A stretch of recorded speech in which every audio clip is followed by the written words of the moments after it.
Mambo vipi mwana michezo, karibu ndani ya A-Sport tupeane taarifa za michezo. Leo hii nakuletea taarifa kuhusiana na wekundu wa Msimbazi mara baada ya mchezo wao wa hatua finali ya kombe la shirikisho barani Afrika kumalizika mkondo wa kwanza katika uwanja wa Suez Canal kule nchini Misri, na Al Masry timu wenyeji wakaweza kuibuka na ushindi wa magoli 2-0, na wekundu wa Msimbazi tayari wameanza safari ya kurejea jijini Dar es Salaam na wamehakikisha ama wanaendelea na nia yao kwamba hii tunavuka. Hii ni slogan ambayo wekundu wa Msimbazi wanaitumia katika mashindano haya ili kuvuka katika hatua ya robo finali ambayo imekuwa muuba sana wao kuvuka katika hatua moja kuelekea hatua ya nusu finali. Lakini hii leo nakuletea taarifa kutoka nyota mbalimbali.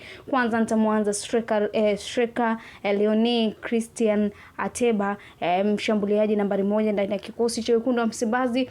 Alafu nitaenda kumzungumzia Mohamed Hussein Shabalala, kapteni wa wekundu wa Msimbazi. Alafu nitamaliza na kocha wa boli Faldu Davis kwa kile ambacho kilitokea kwa siku ya jana. Nikianza na mshambuliaji wa wekundu wa Msimbazi Leonie Ateba kwa kile ambacho alikifanya kwa siku ya jana. Lakini kabla sija kujuza, endelea kusalia na sisi hapa ndani ya eSport tupeane taarifa za michezo. Ambacho unatakiwa kufanya ni kimoja tu, wewe subscribe, washa notification yako, weka share, comment ili wa kwanza kupata taarifa zetu kutokea kwetu. Tuanze na mshambuliaji wa wekundu wa Msimbazi raia wa Cameroon ambaye kwa siku ya jana alionekana na matumizi makubwa ya nguvu badala ya yeye kufanya kile ambacho anatakiwa kukifanya. Wekundu wa Msimbazi walikosa nafasi nyingi, kwa asilimia kubwa wao waliweza kumiliki mpira, lakini Waarabu ambacho walichokifanya wao walienda kubadilisha tu scoreboard ikasoma 2-0. Christian Ateba ameonekana kwenye matukio mengi akiwa anatumia nguvu kubwa, akiwa anang'ang'ana na mpira, na wadau wengi kupitia mitandao mbalimbali na mashabiki wekundu wa Msimbazi wajifurahishwa na kile ambacho wamekiona kwa Christian Ateba Leonie kwa kile ambacho amekifanya jana kwenye mchezo wa hatua ya robo finali. Na moja kati ya tukio ambalo pia lilitokea katika mchezo huo ni baada ya kuwa yeye na goli na mwamuzi goalkeeper upande wa Al Masry aliweza kumchezea mguu, lakini mwamuzi akasema hiyo ni nyepesi sana kijana, tuendelee kusonga mbele. Lakini kwa matukio haraka hata ukirudia mara 1000 tukio linaonekana ni clear penalty ambayo Christian Ateba alitengeneza, lakini mwamuzi akameza filimbi. Lakini ukiachana matukio mengi, Ateba alionekana anashindwa kutumia nafasi ama kuweza kuvuka ngome ya Al Masry kuweza kufunga goli, na kila mmoja akiwa anamnyoshia kidole.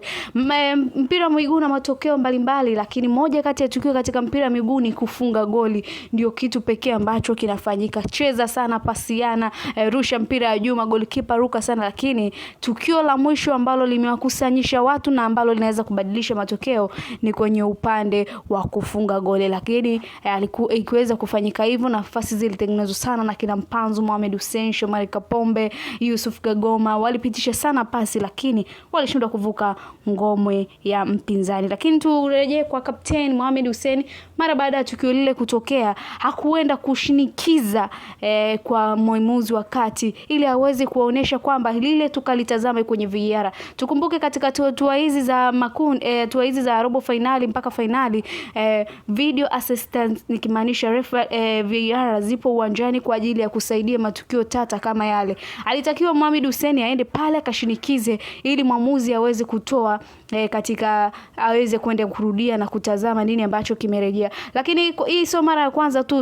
Timu kutoka Tanzania tunajua sisi ni wapole, hatupendi shari, basi hatujaweza kutumia ile nafasi ile ya kwenda kushinikiza. Labda pengine ni lugha ama pengine tu ni sisi tunachukuliaga fair kila kitu, lakini kwa wenzetu Waarabu wao hawajui kujua hilo. Wao walishinikiza goli lao la pili likaenda kutazama kwenye VAR na bado wakaweka ni goli. Lakini kwa upande wa Simba haikufanyika hivyo. Kwa hiyo nimetoa maoni hapa au ninazungumza hapa kwa wadau wengi ambao wamelitolea macho tukio hilo na kutaka kapteni wa wekundu wa Msimbazi Mohamed Hussein aweze kwenda kushinikiza ili mwamuzi aweze kwenda kutazama kwenye video assistance nikimaanisha referee. Twende kwenye kocha wa boli South Africa Faldu Davis. Ameonekana inaonekana ametumia mbinu nyingi sana, na jana alipongezwa kwa namna ambavyo kikosi kiliingia kikiwa kinatumia nguvu, kikiwa kina kikosi sahihi na matukio mbalimbali. Lakini maswali yamekuwa ni mengi, kaonekana watu wanaanza kumnyoshia vidole na kusema huyu ni mwalimu wa project, sio mwalimu